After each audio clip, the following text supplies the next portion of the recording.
1957 స్వతంత్రం వస్తే గాంధీజీ ఢిల్లీకి పోయినప్పుడు ఓసు కొట్టుకొని పుట్టుకోసతో పైన దాన్ని మాట్లాడుతుంటే ఏమన్నాడంటే బయటికి దూకేసినప్పుడు గాంధీజీ అప్పుడు మౌనంగా ఆయన బాధపడినాడు. అప్పుడు సూటు బూట్ వేసుకొని పైకి ఎక్కి మాట్లాడినప్పుడు ఆయన్ని గుర్తుపట్టలేదు ఎవరు.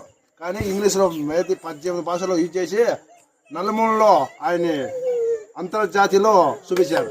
అంతర్జాతీయ చూపించి ప్రతి ఒక్క గాంధీజీ స్వతంత్రం తెచ్చే ఒక గుర్తు ఆయన్ని ఒక ప్రతి దుడ్డులో ఆయన బొమ్మ ఎలా ఉందంటే ఆయన ఒక నంబర్ 1 స్థానంలో సంపాదించుకున్నాడు.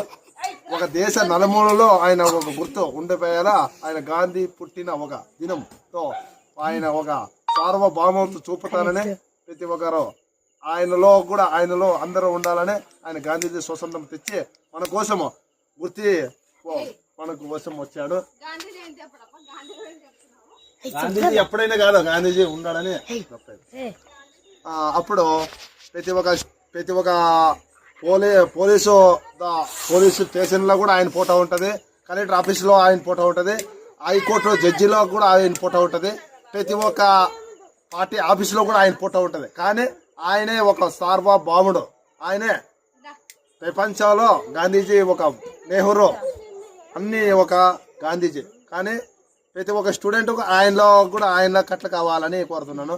ఆయనే కట్లు కావాలంటే మంచి పట్టుదల ఉండాలా. చెప్పేవాడు ఎంతసేపు చెప్తాడు, 2 సేపు చెప్పే మర్చిపోతాడు. కానీ మనసులో పుట్టాల, ఆత్మ పుట్టాలని నేను కోరుతున్నాను. కానీ ఈ సిల్లర ఆడితే సంప పగల కొడతానని నేను కోరుతున్నాను. ఎవరైనా సిల్లర ఆడి ఎప్పుడైనా నగ కిరికిరి అన్నారా వాడిని ఉచ్చులో నయ్యి పలగొడతాను. కరెక్ట్ ఉండాలని నేను కోరుతున్నాను. నేను వారి వారు ఎక్కడైనా వినాలనుకుంటే సబ్స్క్రైబ్ చేయండి. ఢిల్లీ నుండి ఢిల్లీ వరకు నేను చూడాలని అనుకున్నాను.